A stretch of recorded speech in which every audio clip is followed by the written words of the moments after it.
3 proteins, all different, all shellfish, and every one of them will tell you exactly when it's done, if you're watching. The scallop releases from the pan and shows you that a crust climbs up the side. The shrimp curls. The clam opens its shell. These aren't guidelines or estimates, they're signals. The protein is talking. This episode is about learning to listen with your eyes. The clams were soaked in cold salted water and scrubbed before filming. This tends to give them a chance to release some extra stand that you don't want in your final dish. I use a stiff, clean dishwashing brush, but you can also use a toothbrush and clean and rinse each off. They go back in the fridge, and they stay cold right up until they go into the hot broth. The shrimp and scallops stay out. Room temperature. Same rule as the fish in the last episode. 15 minutes on the counter while we do our mise en place. Shallots, fennel, garlic, thyme, parsley, and lemon. Everything we need for our base. The shallots, garlic, and fennel get finely sliced. They'll sweat down completely into the broth. This keeps things a little more rustic and adds a little more texture to the finished bowl. For the fennel, I'm reserving some of the fronds and a bit of the bulb as garnish to add at the end. I'll keep them in cold water, and that'll ensure they stay fresh and crisp.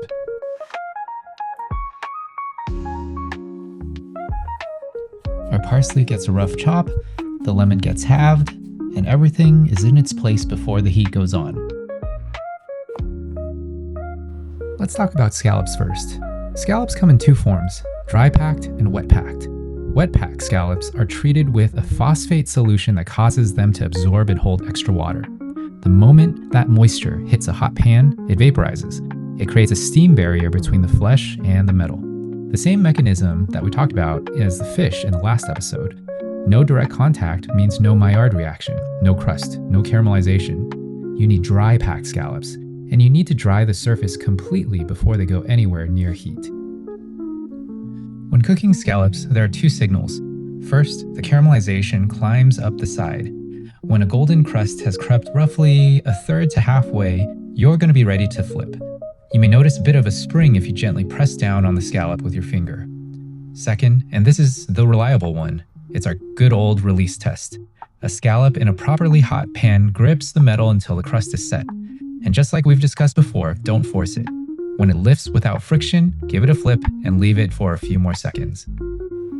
Let's make sure our scallops are nice and dry with some paper towels. Any moisture left on it will vaporize on contact and stand between the flesh and the heat. Season the sear face just before going into the pan, not ahead of time. Salt's going to draw moisture back to the surface. If you season early, you're going to undo the drying. Stainless steel, high heat, or water bead test. The droplet skates on a cushion of vapor and the pan is ready. Our oil goes in and shimmers on contact. Place each scallop down one at a time. That sound is the Maillard reaction starting immediately. Just leave them. Don't touch them, but watch the side. The caramelization tells you where the heat has penetrated. When it's climbed up roughly a third to halfway, start paying attention. Use the release test.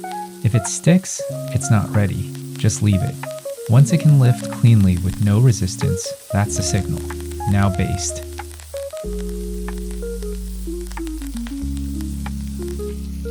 Butter and thyme, 30 seconds of basting. Same motion as in previous episodes. The butter carries heat gently to the top while the flat face gets the full sear. The butter is also building flavor. Remember it, we're going to use it. Now we flip. The flat face, deep, even caramelization edge to edge. A few more spoons of butter, and then cut the heat. The finished scallops go onto the rack. The scallop-infused brown butter we'll reserve for later. Onto the shrimp. Shrimp overcooks fast for 2 reasons working together. First, small mass. Heat penetrates from all sides at once. There's no gradient to manage. Second, leanness. Shrimp is about 1% fat. When the muscle proteins contract under heat, there's no intramuscular fat to stay behind and compensate for the moisture loss. The proteins contract, the moisture is gone, and nothing replaces it. Rubbery within seconds. Same reason a chicken breast is less forgiving than a thigh, just faster and with even less margin. When cooking shrimp, the curl is your clock. A C shape, or for large shrimp, more of a J, Where the body has curved significantly but the ends haven't met yet means it's done. An O shape, a tight closed coil, means it's overcooked. This is visible in real time from across the kitchen. Watch for the C or J. By the time you notice the O, you've already missed it. Our pan is wiped, back to temperature. Same test, same signal. We place shrimp individually, spaced deliberately. Overcrowding will drop the temperature. They'll steam instead of sear. And the curl signal is delayed and uneven. Give them room. Color is developing on the first side. And watch the shape. They're starting to curl. Flip each one individually. They're not all on the same timeline. I'm pulling them one by one as they hit the J or the C. For large shrimp, it reads more as a J instead of a C. The body has curved significantly, but the ends haven't closed yet. That means it's done. Pull immediately. The last shrimp I've left in deliberately. There it is, the O. The tail and the head ends are almost touching. The muscle has fully contracted and is overcooked. Contrast that with the shrimp next to it in a loose C or J shape. This is what you want to aim for. J versus O, same pan, a few seconds apart. The J still yields when you press it. The O has a tight, dense feel. The moisture is gone. Once you've seen the difference, you'll recognize it in a live pan. I'm not cleaning this pan. The fond from the shrimp sear is still here.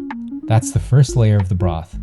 New oil to get the aromatics started, but we're going to build on top of what's already in the pan.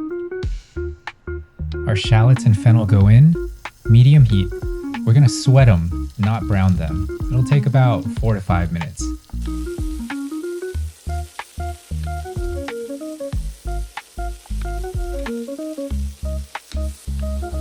Our reserved butter from the scallop baste goes back into the pan. That butter went through the entire scallop sear. It carries the fond, the thyme, the browning. It's a second layer going into this broth. And then we're adding the garlic back in.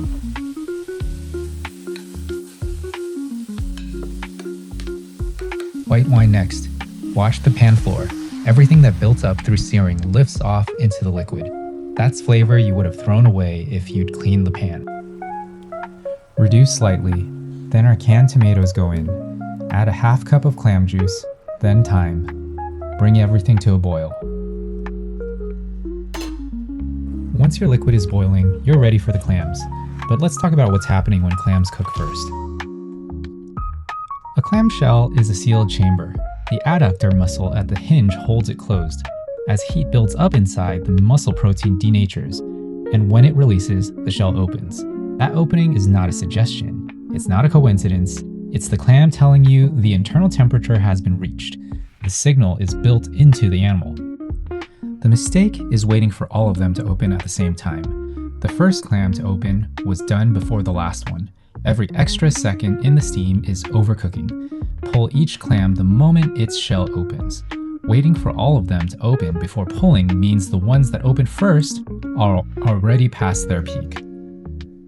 Clams go straight into the broth. Our lid goes on, and now we watch. The first ones are opening. Pull them, each one the moment the shell is open.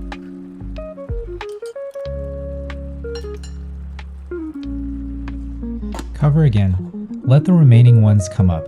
They don't open all at once. Each one is on its own schedule. This takes a few rounds. The moment you see a shell release, pull it. The broth, the clams release their liquor directly into the base. Oceany, mineral goodness. Concentrated shellfish flavor. The dish just got its final layer. I'm adding fresh butter and parsley. You can do this with the heat off.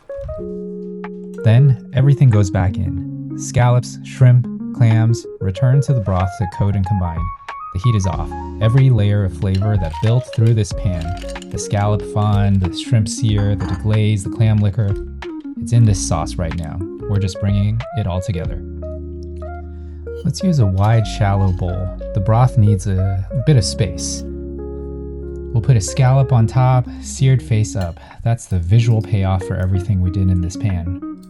Finally, a little squeeze of lemon and some toasted sourdough to sop it all up.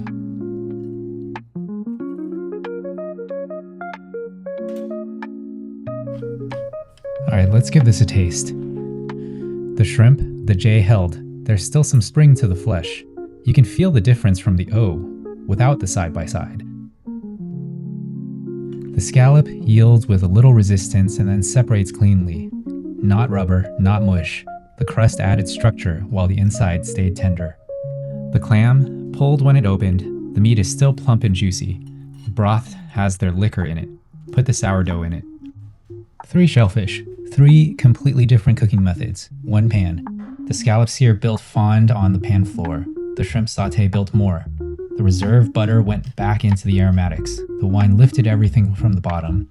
The clam liquor deepened the broth. Every layer of flavor in that bowl came from this one pan, each protein contributing to what came after it. But the shellfish principle is simpler than the dish. They told you when they were ready. The scallop released from the pan when the crust had formed. The shrimp held a J before it could close into an O. The clam opened. None of them needed a timer. None of them needed a thermometer. They're small, lean, and their window is narrow, which is exactly why the signals are so clear.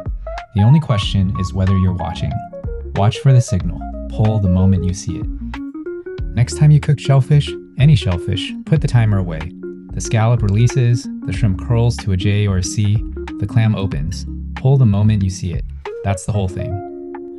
Drop a comment. Which of these has given you the most trouble? I want to know. Subscribe for the rest of the series.